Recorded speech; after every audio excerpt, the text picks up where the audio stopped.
when we are working with energy, we are working with the subtle realm. We're working with the areas of life and ourselves that we can't necessarily see, but we might be able to feel or sense or know.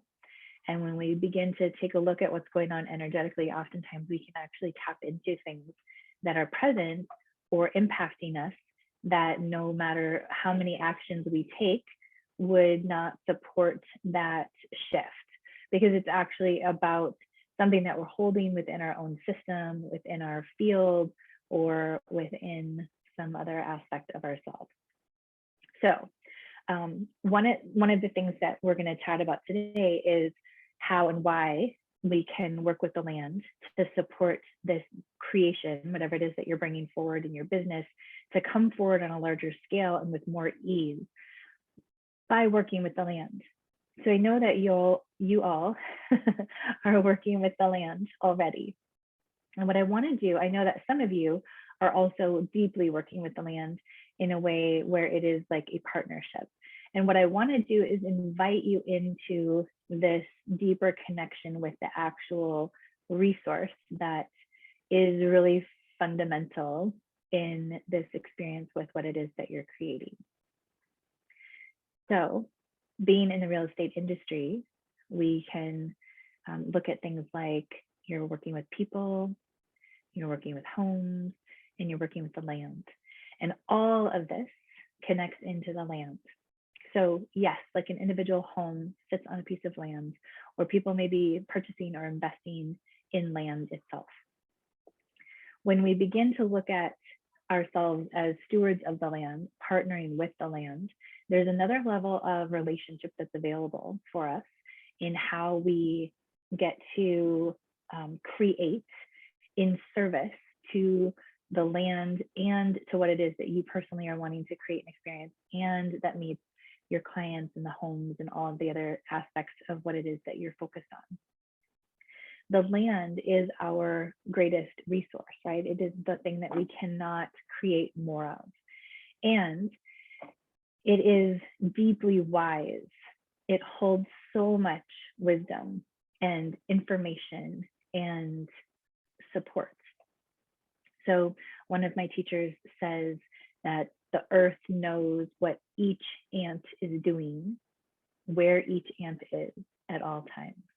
And if we think about that, then you might be able to imagine how the earth also knows where each footstep is, or where each piece of land is being stewarded or transformed or being used in service or not.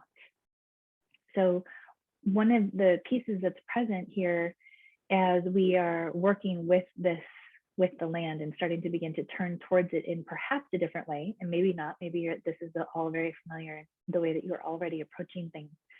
But what I noticed is that the magnitude of the land itself, the magnitude of the earth, is such that it is so much greater than our human selves. It is so much greater than our business. It is so much greater than even our vision or mission or purpose. And when we begin to partner with the land, we are actually allowing for the land, the earth, to be able to hold something that's bigger than what we actually might be able to hold within our own system. So if you were to imagine that you can create this vision, this big vision of what it is that you're here to do, right? Whether it's to have the biggest business in your area, or it is to have a certain number of transactions, or to support a certain number of people, whatever it might be. There is a place where the level of impactfulness that can be created through your physical form or through your business has a certain limit, right? Like I'm definitely one for us embodying the limitlessness of what is present and available, and what the energy of potentiality and possibility is, and definitely sitting in that field. And also when we are wanting to create our way, bringing forward whatever your unique vision and purpose is in the world, when we get to do it with something that is so much larger than us, and we get to be so deeply supported with it, there are things that are available that might not be available if we're just doing it by ourselves or with our team or through the business. So we're going to just begin to turn towards the land and starting to have new eyes on the land, new connection with the earth, being able to begin to feel how it knows where every home is. It knows where every person is who's stewarding each home. Even that language, right? If we were to begin to consider the stewardship of the land and the home, and how one might choose to find a new steward for their home and their land, right? And how I can transition that stewardship from one family or person to another. There's a lot of different connotations and ideas that might begin to come forward as we have that experience. So I'm going to just say some of the practical things that happen when we begin to work with the land in a more, in this way, I'll just say. When we begin to work with the land in this way, what I notice is that we can literally have prayers and blessings answered. We can, when we're working with energy and the land and the records and all of that, we can actually have the experience of having, so I have one of the people that I work with, she has, so it's a very busy market, right? And so one of the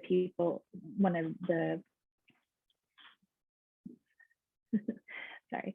So one of the things that we've gotten to witness with her is that you can have the experience of showing just the right home to just the right person and allowing for that beautiful match and partnership to be deeply held by the land. So in the practical sense, there are things that happen where you perhaps show less homes to people and allow them to find the one easier and quicker when we're listening to the land or being guided or being in partnership with the land. And there can be things like,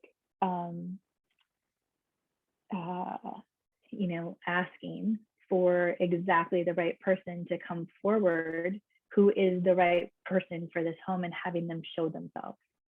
We can have experiences where I have another client who she's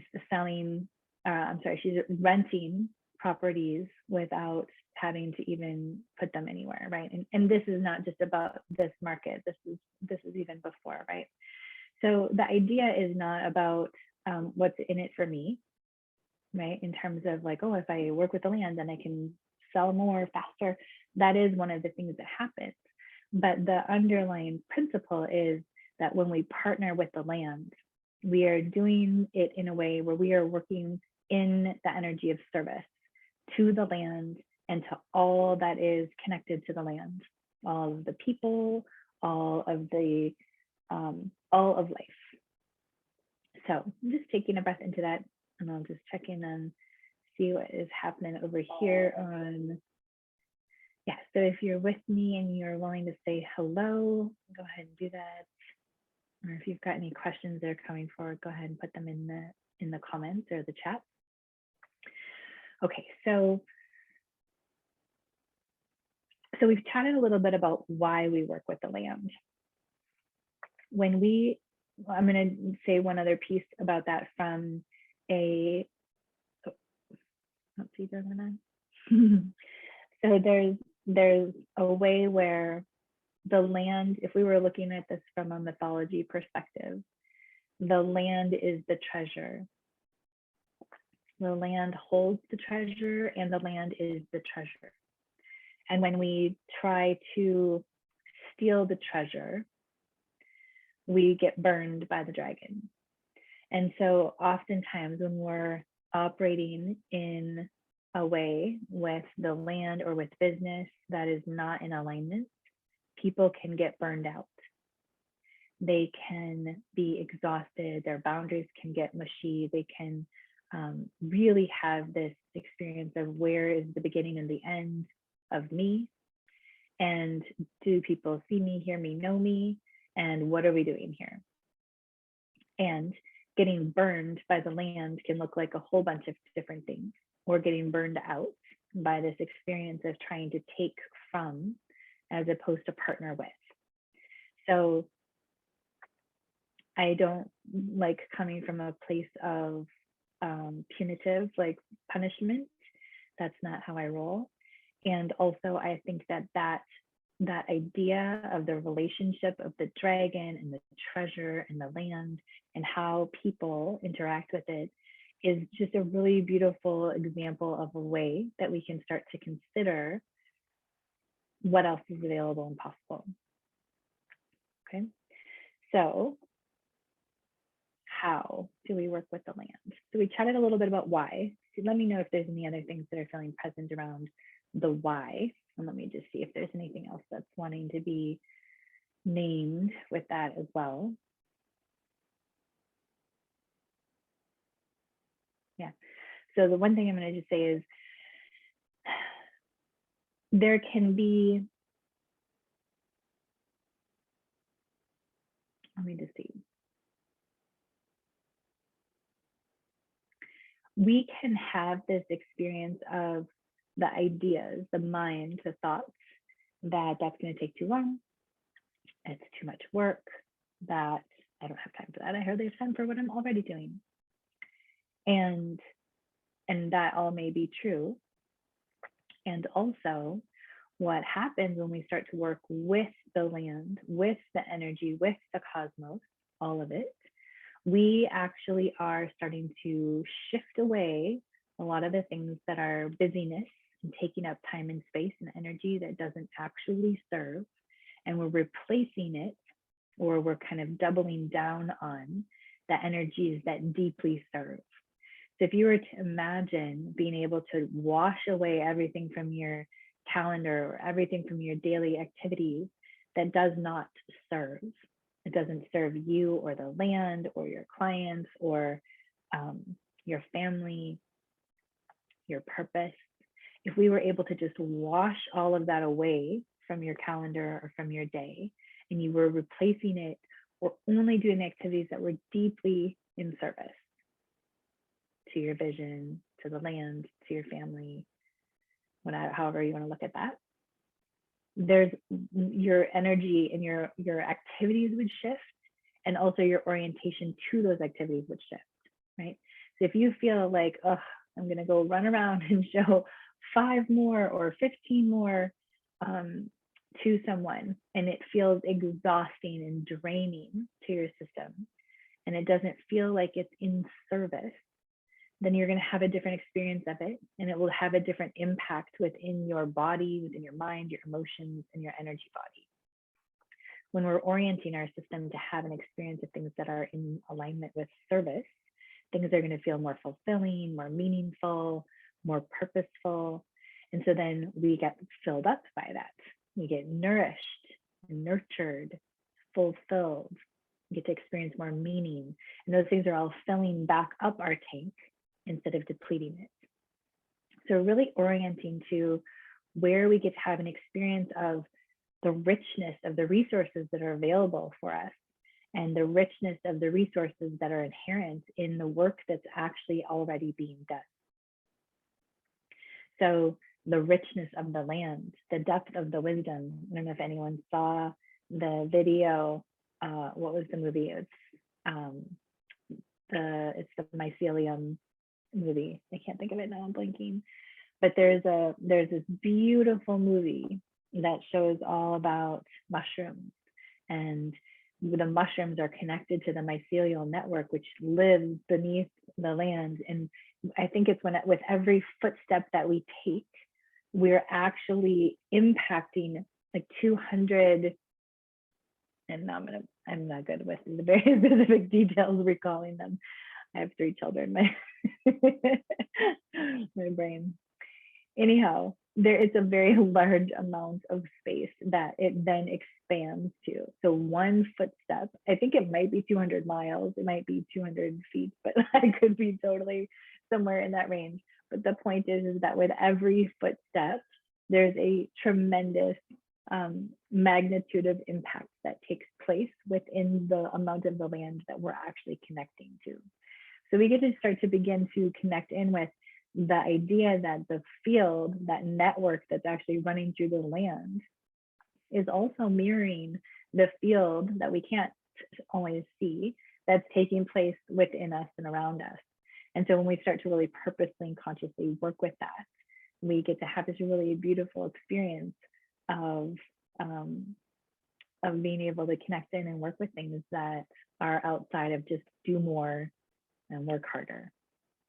I get to come into this deeper level of purpose and meaning and alignment, and getting to do it really in a way that's just right in that moment for you and for all that are actually being impacted. So how? Let's chat about how do we do this. Okay, so these are some of my favorite things to do, and I love to do them with my clients and with my students. And so we're going to start with, we'll start with listening deeply. So when we begin, so, it's like in every relationship, when you start to turn towards the other person and you can see them and acknowledge that they have their own needs and their own desires and feelings, we begin to have a different experience of them. So we're really here turning towards the land, perhaps in a different way. Perhaps this is totally normal to you, but we're just turning towards the land in a way where we're starting to become aware of the magnitude that's present, the impact, the depth of wisdom and knowing that exists within the land itself. And all of that is available for us to connect into. And when we are, when we're connecting into the land, we can actually start to be oriented to that which is in service to the land and all of the things that is connected to it, which is really everything, right?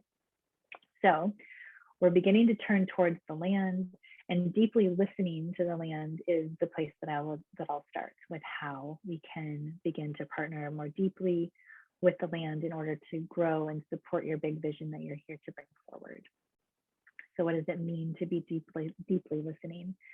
So one is what I just named, of acknowledging that it's actually one of the most important aspect of working in this industry. It is our greatest resource, and for us to begin to have such reverence and awe and appreciation for it and all that it allows us to be able to experience, we can have a different experience of it. So as you are experiencing your day, you might, I'm gonna sneeze, hold on.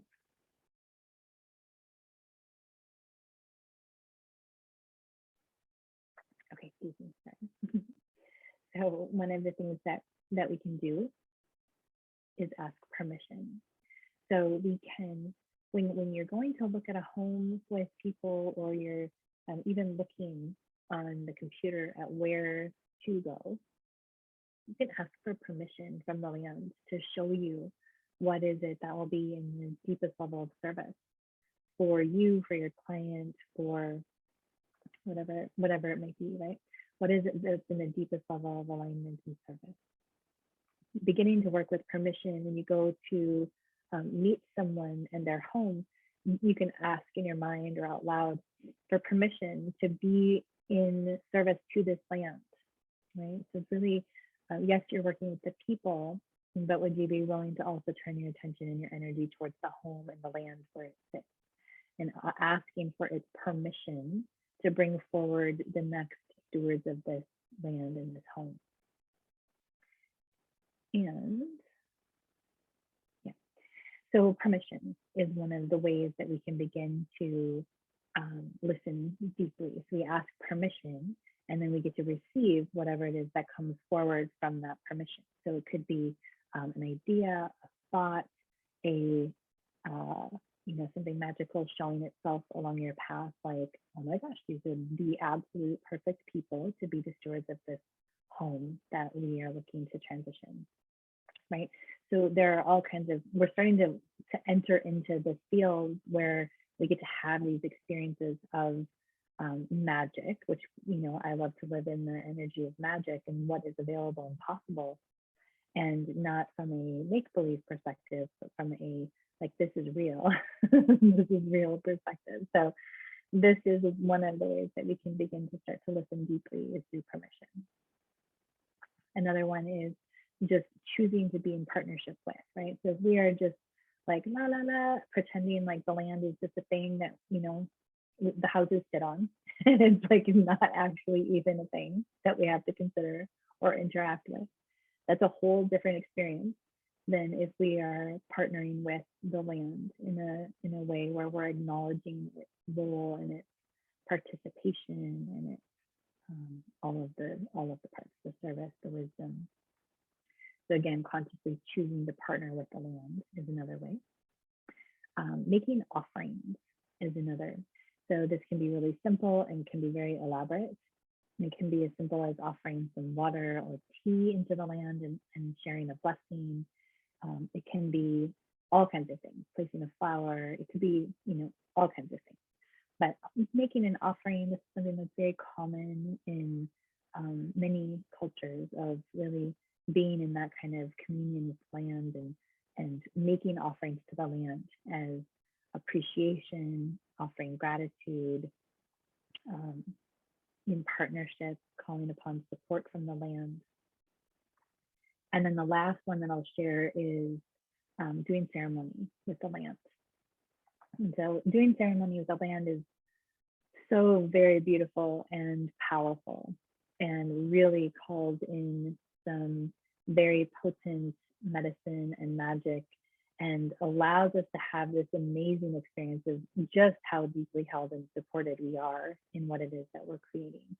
And so I often have, I used to work in corporate, and I used to do the busy, hurry, be booked in meetings all day nonstop, and get to feel whatever level of satisfaction I would get to feel from being busy. It's just a different level of satisfaction and fulfillment that you get from doing work that feels really fulfilling and meaningful, purposeful, right? Which we can all have the experience of, even in what it is that we're already doing, by making some slight refinements and shifts. And sometimes it's bigger. Sometimes we get to make bigger shifts to put us in that direction. But when we are working with the land and we do something like ceremony, or even something like making offerings, we can have the experience in our mind of like, oh, I do not have time for this. There's no time. Our mind can tell us that there's no time. But when we're working outside of that, and we are actually willing to work with the energy of the magic and all that gets to be present, even in the things that we don't get to see and know, we are able to then we're able to tap into the space where things can happen outside of time, right? Where we get to tap into the space where we can have an experience of like, there's no way that should have happened in that amount of time, right? But it does. And it's because there are other energies that are at play that are supporting what it is that's being created. And so when we're working with the land and we're doing ceremony, one of the things that I experience for myself and with my clients is that we get to have this amazing, powerful, potent experience of being so deeply supported in the moment, in the actual ceremony itself, and then in the receiving of what happens, in life as we then continue on our way after the ceremony is complete, of getting to actually witness the magic and miracles that show themselves, that are deeply in alignment and deeply in service to that person, to their path, to the land itself, and to all the people that are going to be impacted by that. So we can just kind of, if you start to imagine, right, your individual self, right, your individual self and your physical space that you represent as this body, and you can take up even more space by working with your field. When you are allowing your system to then connect in to your connect into the energy of the cosmos, right? Like the sun, the moon, the stars, the constellations, all of that is present and supporting us in every moment, as well as supporting in the creation of your specific pathway. And then you also tap into the magnitude of the land, and you can start to feel how much of an impact is available to be created with you and through you in this partnership with these immeasurable energies through the cosmos and through the land. And so when we begin to really partner with all of that, the level of impact that gets to be created through you, through your one human self, gets to be quite substantial. And it gets to be done in a way where it gets to feel more fulfilling and meaningful. And this is definitely a way to do it where you're really getting to tap into what your unique way is, instead of necessarily doing just what people say is the thing that works. Because what is actually true is that there are things that work for people, for them. And those things might not work for you, and they might work great for you. But being able to have the trust and the trust in your own knowing, and the trust in that sense in you that says, I don't think that that's actually my path. I have this feeling like this is the way for me to be doing it instead. And for those people who I have the privilege of getting to work with, who are really magical beings, even if they are not fully embodying it at the moment that things begin, we are able to then connect into what is much deeper and what is more available to be created through and with that person. So that's where we're going to pause here. I'd love to hear what you're noticing. If you're catching this on the replay, feel free to put any comments in and let me know what is resonating for you, what you're noticing, and what it feels like for you to contemplate working in this way with the land, how you might choose to take this into your life. And then we will be back again for our next Facebook Live next week.